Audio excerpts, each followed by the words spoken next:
Good morning. Welcome back. This morning I'm reading from Matthew 27. Now when morning came, all the chief priests and the elders of the people conferred together against Jesus to put him to death. And they bound him and led him away and delivered him to Pilate the governor. Then when Judas, who had betrayed him, saw that he had been condemned, he felt remorse and returned the 30 pieces of silver to the chief priests and elders, saying, I have sinned by betraying innocent blood. But they said, what is that to us? See to that yourself. And he threw the pieces of silver into the temple sanctuary and departed. And he went away and hanged himself. The chief priests took the pieces of silver and said, it is not lawful for us to put them into the temple treasury, since it is the price of blood. And they conferred together, and with the money bought the potter's field as a burial place for strangers. For this reason that field has been called the field of blood to this day. Then that which was spoken through Jeremiah the prophet was fulfilled. And they took the 30 pieces of silver, the price of the one whose price had been set by the sons of Israel, and they gave them for the potter's field, as the Lord directed me. Now Jesus stood before the governor, and the governor questioned him, saying, Are you the king of the Jews? And Jesus said to him, It is as you say. And while he was being accused by the chief priests and elders, he did not answer. Then Pilate said to him, Do you not hear how many things they are testifying against you? And he did not answer him with regard to even a single charge. So the governor was quite amazed. Now at the feast of the governor, he was accustomed to release for the people any one prisoner whom they wanted. At that time, they were holding a notorious prisoner called Barabbas. So when the people gathered together, Pilate said to them, Whom do you want to release for you, Barabbas, or Jesus, who is called Christ? For he knew that because of envy, they had handed him over. While he was sitting on the judgment seat, his wife sent him a message, saying, Have nothing to do with that righteous man, for last night I suffered greatly in a dream because of him.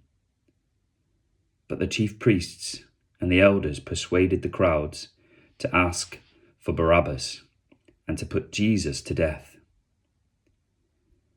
But the governor said to them, Which of the two do you want me to release for you? And they said, Barabbas. Pilate said to them, Then what shall I do with Jesus, who is called Christ?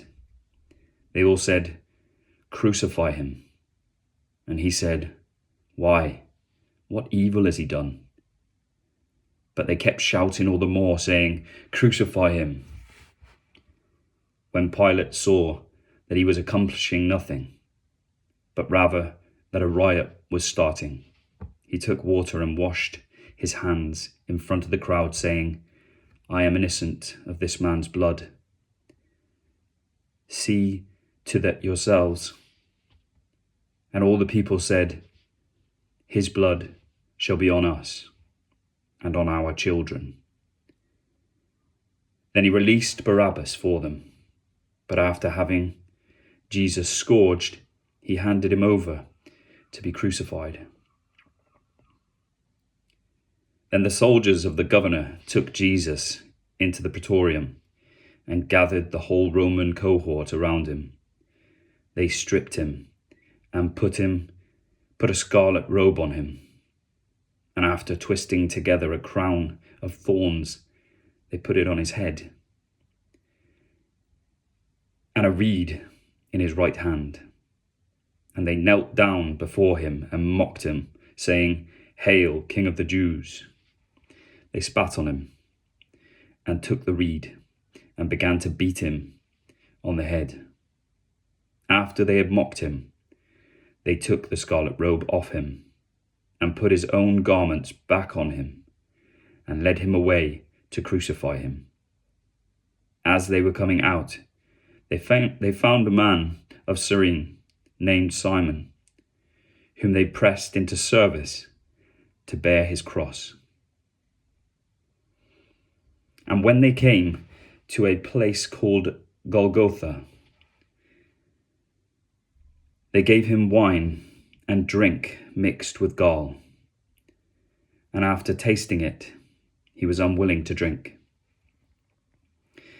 And when they had crucified him, they divided him up, his garments, among themselves by casting lots.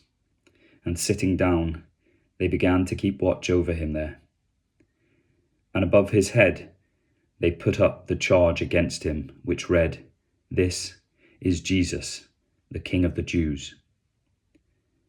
At that time 2 robbers were crucified with him, one on the right and one on the left.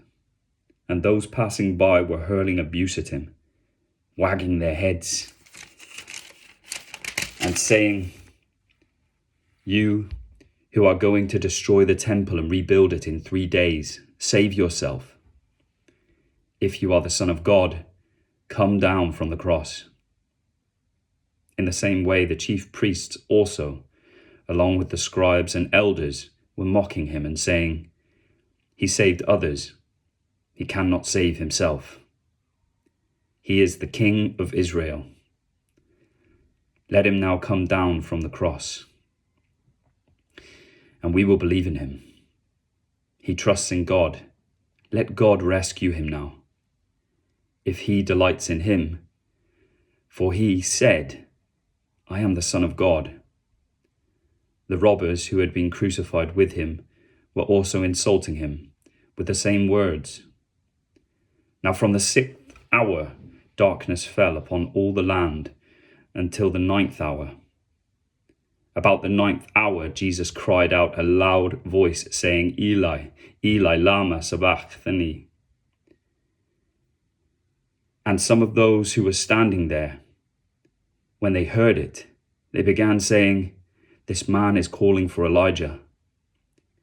Immediately, one of them ran, and taking a sponge, he filled it with sour wine and put it on a reed and gave it to him to drink. But the rest of them said, "Let us see whether Elijah will come and save him."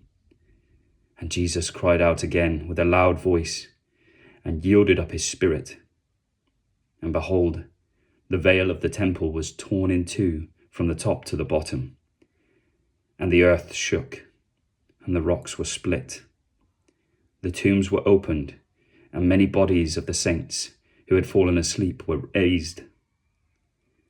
And coming out of the tombs, after his resurrection, they entered the holy city and appeared to many. Now the centurion and those who were with him, keeping guard over Jesus, when they saw the earthquake and the things that were happening, became very frightened and said, "Truly this was the Son of God."